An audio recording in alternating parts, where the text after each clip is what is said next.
Welcome to The Deep Dive. We're here to cut through the noise, get you those essential insights. Today, we're diving into an audio summary of Dr. Jordan Peterson's 12 Rules for Life, an antidote to chaos. Hmm. So, our mission really is to pull out those practical principles, the ones drawn from psychology, philosophy, myth, all aimed at helping us navigate, well, the chaos of life. It's kind of a guide for standing upright, in this swirling world of uncertainty. Okay, let's unpack this, starting with rule one. Stand up straight with your shoulders back. Seems pretty straightforward, but there's more to it, isn't there? Oh, absolutely. Peterson really digs into the psychology, even the biology here. He argues posture isn't just physical. It signals, your status, your readiness to engage. Standing tall isn't just about looking confident. It's an act of facing challenges head on instead of shrinking away. It's like saying, okay, I'm ready to handle my burdens. Right, and from that sort of outward stance, he moves us inward with, treat yourself like someone you are responsible for helping. That one really makes you pause, doesn't it? Makes you think about your internal dialogue. Exactly. This rule, it's about recognizing your own worth.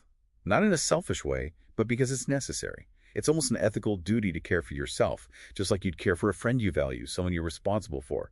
Because you matter, you can suffer, but you can also contribute. That self-respect feels like it connects directly to the next point about truth. Tell the truth, or at least don't lie. This feels like, well, the foundation for everything else. It really is pretty central to his whole philosophy. He suggests that lying, even those little white lies we all tell, it distorts how you see reality. And if your view of reality is warped, how can you possibly navigate the world effectively or connect with people authentically? So it's not just moral, it's actually pragmatic. It compromises your path forward. Okay, and if you're engaging with truth, that naturally brings in some humility, which leads to the next rule. Assume that the person you're listening to might know something you don't. How vital is that today with all the echo chambers? Oh, it's crucial. If you think about the bigger picture, truly listening, that's the key to growth, right? It stops you getting stuck in your own bubble, your own biases. It's about being open to learning, admitting you don't know everything, and really engaging with others' perspectives. Now, this next one often gets people talking. Do not let your children do anything that makes you dislike them. Peterson isn't saying don't love your kids, is he? What's Okay. the real point there? No, not at all. He argues parents have a fundamental duty to socialize their children properly, to help shape them into people who can function well in society, who others can tolerate and even like. If you let kids get away with seriously disagreeable behavior, you're ultimately hurting their future, their ability to have friends, relationships, jobs. It's kind of a tough love thing for their long-term good. That's a strong message, especially when, modern life pushes convenience, which ties into pursue what is meaningful, not what is expedient. How does he suggest we find what's meaningful when everything's pulling us every which way? Well, he argues meaning isn't just something you find lying around.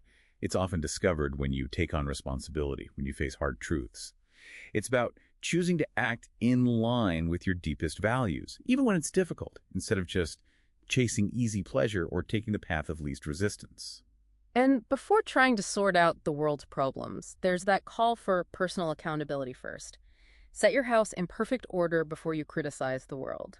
That really hits home, that sense of personal responsibility. It's a huge call for self-mastery, isn't it? Peterson's point is, look, before you can credibly offer solutions for chaos out there, you need to bring some order to your own life first. Your room, your habits, your relationships. Focus on what you actually can control. Take responsibility for your own patch. And then there's a rule that seems almost gentle by comparison. Pet a cat when you encounter one on the street. What's the deeper meaning there? It's not just about cats, right? Right. It's symbolic. Amidst all the suffering life throws at you, this is a reminder to notice the simple good things, things that exist outside your own problems. It's about finding those small moments of grace, little pockets of order or beauty in the chaos, and actually allowing yourself to connect with them, even briefly. Then there's do not bother children when they're skateboarding. This one always sparks some debate. It sounds simple, but it's a metaphor, isn't it? Absolutely, it's a metaphor. Peterson's arguing that if you shield kids from every struggle, every risk, even minor things like falling off a skateboard, you actually stop them from developing competence and resilience. It's about understanding that facing a bit of chaos, voluntarily taking on challenges, maybe even a little risk, that's essential for building strength and character. And finally, he wraps up with something really profound, almost pulling it all together.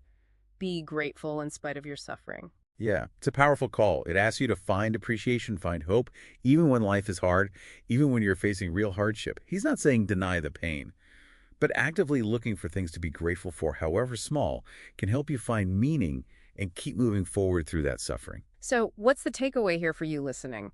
12 Rules for Life offers a really potent framework. It's about building self respect, integrity, finding a sense of direction. Definitely, if you look at the big picture, it's fundamentally a journey into personal responsibility. It challenges each of us, really. Pick up your own burdens, face your own dragons, as he might put it, and aim for the highest good you can conceive of in your own life. So, here's something to think about. In what small, maybe concrete way can you start setting your own house in order today to better face the beautiful and bewildering chaos of tomorrow?